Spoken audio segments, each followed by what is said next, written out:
Saya itu mendidik anak saya itu mental tuh gimana? Mungkin kaget. Saya tuh ngajak anak ke kuburan, tak suruh jalan sendiri supaya dia mengalahkan rasa takutnya.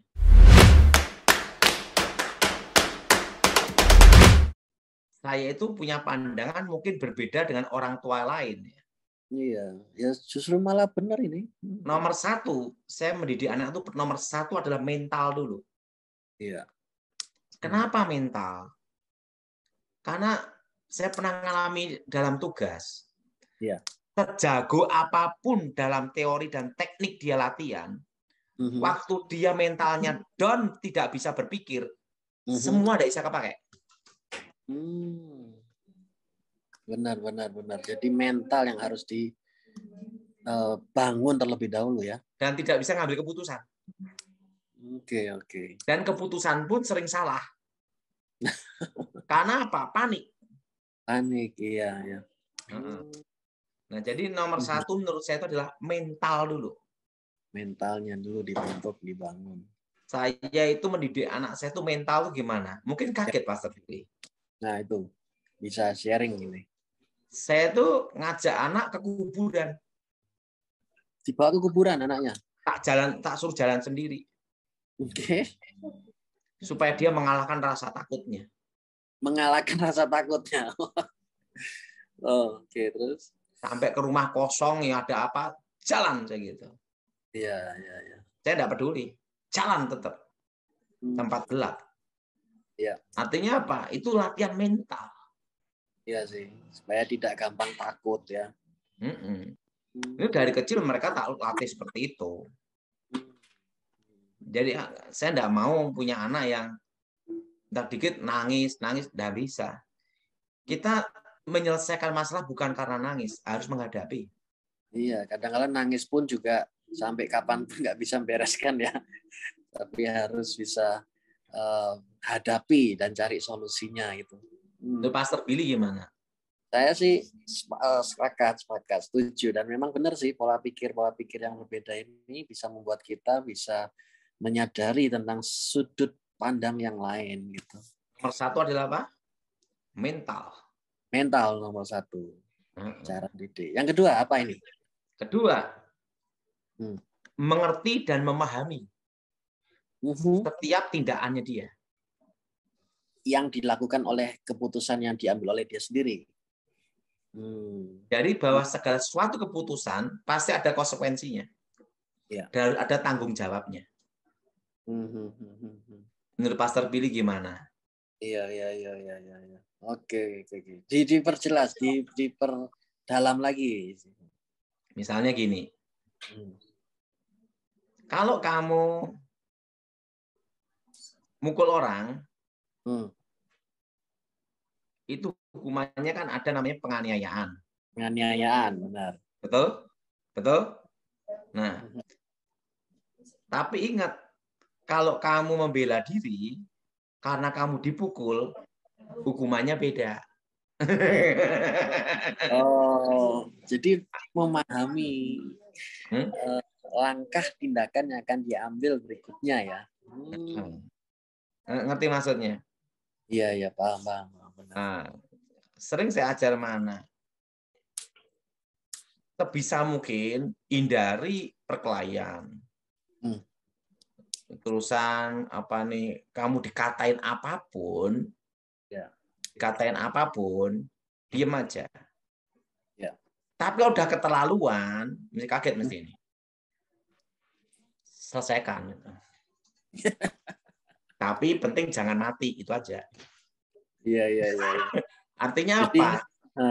Karena hukumannya sama. Yang penting kita bukan kita yang memulai. Iya. Tapi jangan kita pertama tidak boleh membunuh, itu aja. Iya. Karena ada segala sesuatu harus ada pelajaran juga supaya ada jerahnya. Benar. Tuhan itu kan kasih, tapi Tuhan juga adil kan? Iya. Kalau Tuhan itu kasih aja, tidak ada neraka. Setuju atau sendiri? Okay. Dan tidak ada penghakiman. Makanya ada kasih dan adil kan gitu. Makanya ada penghakiman. Ya. Nah, ada suatu cerita nih Pastor Billy. Oke, silakan. Gimana nih? Makanya kita ini jangan jadi orang itu terlalu gini. Bercuap-cuap. Ada suatu kali,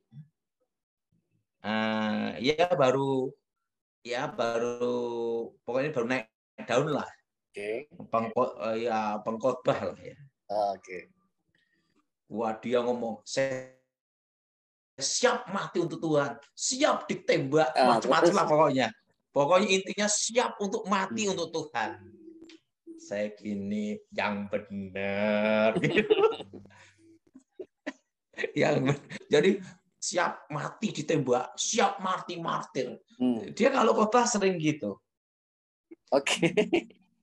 Saya dengerin aja. Oke. Suatu kali dia dipukul orang, jebret gitu, nangis. Nangis, lah katanya tadi siap mati, siap korban. Telepon sama saya. Orangnya telepon. Saya ngomong, Ya. katanya siap mati. Nah, loh. Ini belum ditembak, baru dipukul sekalian. Genjot ya sekali. Langsung nangis. Nah. Oh. Lalu gimana? Jadi kan saya beritahu, memahami dan mengerti. Artinya apa? Kalau kamu ngomong seperti ini, udah belum kamu memahami perkataanmu? Ya. Udah belum kau mengerti perkataanmu? Ya. Jangan gini-gini dikejut sekali nangis. Iya. Ya benar. Gimana? Benar. Sehingga kan setiap perkataan atau tindakan dapat dipertanggungjawabkan. Langkah-langkahnya apa yang bisa dia ambil berikutnya ya. Menurut Pastor Billy gimana? Saya sih oke, bagus, setuju karena memang betul anak itu harus dilatih, dididik, memahami dan mengerti. Ya. Setiap tindakannya dia itu ada konsekuensi gitu. Ya. Nah, arti mempertahankan diri dengan membuli itu beda. Oke. Nah, kalau kamu dibully, diem aja. Tahan aja. Sampai betul-betul kamu tidak tahan. Oke. Kalau kamu tidak bertahan ya selesaikan. Tapi selesaikan di sini penting jangan mati, itu aja. Yang mati kitanya jangan sampai mati gitu ya. Ya dua-duanya. Kalau saya gitu. Oh. Karena kalau kita dibully terus lama-lama mati konyol juga gitu. Ya. Minimal kita ada kegerakan. Makanya kan anak-anak dari kecil kan tak ajar cara mempertahankan diri. Ya. Pokoknya harus mempertahankan diri. Sebisa mungkin tahan gitu. Ya. Nah, menurut Pastor Billy gimana? Iya, sehingga kan kita kan tidak mempermainkan orang, tapi jangan sampai kita dipermainkan, ya kan? Sehingga kita bisa untuk orang bisa segan dan hormat gitu kan, ya. Iya. Nah, kalau kita dibully terus, lama-lama mati sendiri kan? Iya ya, dipermainkan sama orang terus menerus itu. Nah, menurut saya gitu. Iya, siap. Tapi pandangan ini mungkin beda ya. Mungkin pandangan saya ini beda dengan pendeta lain mungkin. Oh, pada umumnya seperti apa coba? Kan biasanya kasih terus. Kasih gitu terus ya. Kalau saya tidak bisa. Iya. Ya, kasih itu ya harus ada peneguran. Gimana? Oh. Sehingga kan ada perbedaan dan ada perubahan yang terjadi. Iya. Ya. Gimana untuk Pastor Billy? Ya, oke. Bagus itu. Sehingga ya mental, kedua tadi apa? Tuhan, ya. Kedua apa tadi? Memahami dan mengerti. Memahami dan mengerti tindakannya, perkataan yang diambil.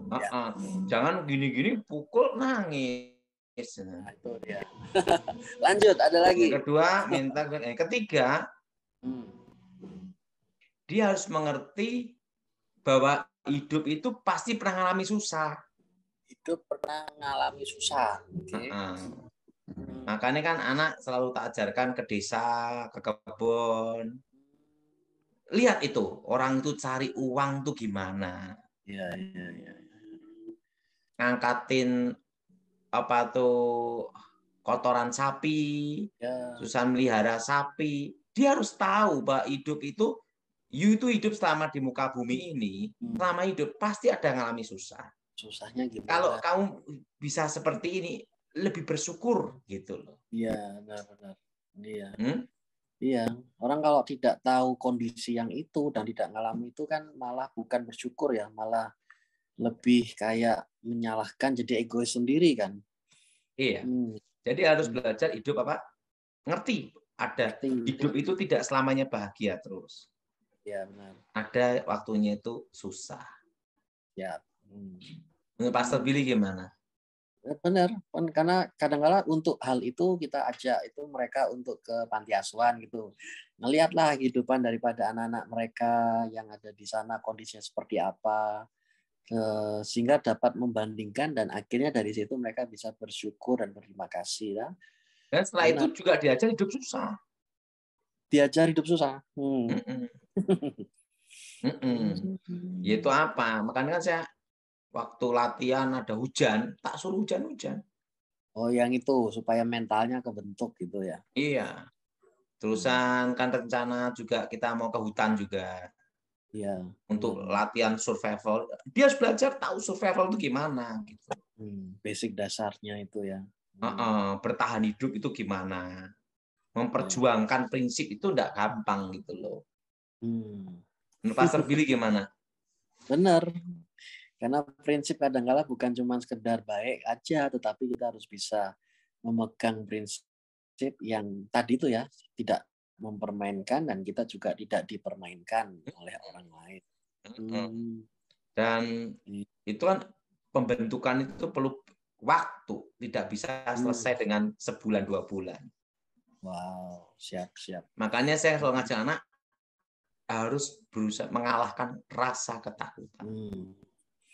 Yang paling dasar ketakutan dulu ya, yang harus dibentuk supaya tidak hidup dalam ketakutan, benar. Dan harus belajar latihan yang berhubungan dengan apa? Gerak badan, fisik gitu loh. Fisik. Jadi itu secara jiwa kena, secara fisik badan juga kena dibentuk. Iya. Nah, tapi kalau misalnya kita jiwanya dipelihara benar, fisiknya sama sekali tidak dipelihara kan repot. Tuh, benar. Iya, tadi itu karena diciptakan Tuhan untuk bergerak, tidur aja bergerak kan ya tadi. Gantung ya. Ini pendapat saya, Pastor Billy. Benar. Kalau membangun roh gimana kira-kira dalam Kristus? Nah, membangun roh itu adalah disiplin. Disiplin. Iya. Doa, pujian, penyembahan kan disiplin. Untuk memulai itu kan tidak mudah. Harus betul-betul ketaatan dan disiplin. Iya. 3 itu ya. Membangun tubuh, jiwa, dan roh. Dan paling penting juga disiplinnya itu. Itu pandangan saya.